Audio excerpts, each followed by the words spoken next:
L'actualité, retour en France avec cette disparition inquiétante survenue dans le Nord. Un enfant d'une dizaine d'années est toujours porté disparu en mer depuis hier après-midi. Les faits se sont déroulés, vous le voyez, sur une plage de Gravelines où 3 enfants ont été signalés en difficulté dans l'eau hier après-midi. Deux d'entre eux, âgés de 10 et 13 ans, ont pu regagner la plage par leurs propres moyens. Ils ont été légèrement blessés et pris en charge au centre hospitalier de Dunkerque. Les recherches se sont interrompues hier en début de soirée. On va écouter une personne, un témoin qui a assisté à l'accident. Il raconte ce qu'il a vu. On arrivait pour pêcher et après on a vu un hélicoptère, plusieurs Zodiac et tout, donc on a tout de suite vu qu'il y avait un truc pas normal, quoi. C'était déjà qu'ils ont tourné jusqu'à 19h45, 20h, l'hélicoptère et plein de bateaux, on a tout de suite vu qu'il y avait une noyade ou un truc comme ça. Colonel Alexandre Joussard, porte-parole de la sécurité civile, est toujours avec nous. On l'a expliqué, la préfecture a annoncé dans un communiqué il y a quelques minutes que les recherches se sont arrêtées hier. Quand il y a une alerte comme celle-ci, comment ça se passe? Comment se déroulent ces recherches On ne sait pas encore exactement ce qui s'est réellement passé. Alors, vous avez un centre régional opérationnel de surveillance et de sauvetage. Il y en a 5, c'est les CROSS, qui, avec la préfecture maritime, prennent la charge de la reconnaissance et de la recherche de victimes. Là, en l'occurrence, l'information a été passée hier après-midi et donc vous avez des moyens qui ont été mobilisés sur place. Ces moyens-là, ce sont des bateaux, donc les vedettes de la SNSM, donc les sauveteurs en mer. Cette association permet justement de travailler en permanence en côte et sur les côtes françaises et pour pouvoir rechercher des personnes tombées à l'eau.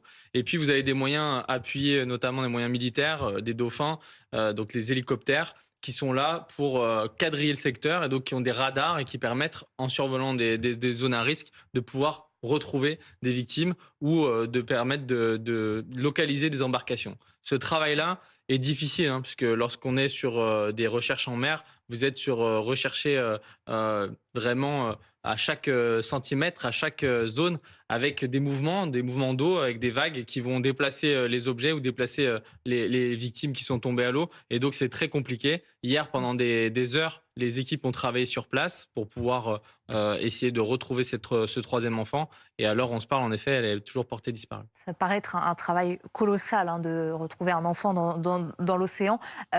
Les premières heures, on l'imagine, sont cruciales. Comment est-ce que ça va Je se dirais même les dérouler? premières minutes. Et d'ailleurs, ça permet de donner cette information-là aux personnes lorsqu'on est sur une période estivale où peut y avoir des mouvements de buy-in, par exemple, sur la côte atlantique. Donner l'information tout de suite lorsqu'on voit une personne en perdition ou en difficulté, que ce soit sur une embarcation ou en train de nager, puisque les premières minutes sont vraiment fatidiques. Ça permet d'envoyer des moyens rapides. Vous avez des moyens avec des embarcations hier qui ont été engagées, des embarcations, comme je l'ai dit, de la SNSM, mais aussi des sapeurs-pompiers du SDIS du Nord. Mais ces services incendies qui a permis d'envoyer des embarcations, eux, permettent de travailler dans les 300 mètres proches de la plage. Les zones plus lointaines, là, on est vraiment sur des vedettes, sur des bâtiments ou des navires qui permettent d'aller dans ces zones où il peut y avoir de la houle ou des difficultés à naviguer. Donc, en effet, c'est très compliqué de pouvoir retrouver des victimes dans ces zones-là. On va en parler avec notre invité Alain Bonneface. Bonjour, vous êtes adjoint à la sécurité au maire de Gravelines. D'abord, concernant cet enfant porté disparu, la préfecture a annoncé... La préfecture, je vais répéter, la préfecture a annoncé que les recherches se sont interrompues hier soir. Oui, exactement. Les recherches ont été interrompues hier soir à 20h30. On avait un hélicoptère de la préfecture maritime, on avait des navettes de la SNSM, on avait aussi un Zodiac du poste de secours qui a recherché le corps, mais malheureusement le corps du petit de 13 ans n'a pas été retrouvé. Et quels sont les éléments dont on dispose à l'heure où on se parle? Alors les informations que j'ai eues des autorités, c'est que le papa, accompagné d'un oncle des enfants, pratiquait la pêche depuis le bord de plage, situé près de la ferme aquacole de Gravelines.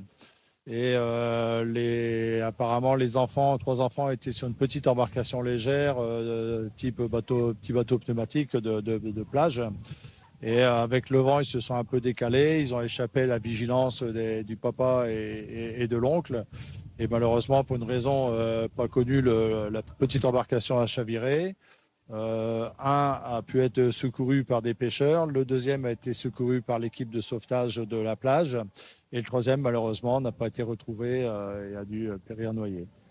Dans quelles conditions les secours doivent-ils opérer actuellement? On imagine que c'est difficile entre les vagues, le vent. Comment est-ce que ça se passe?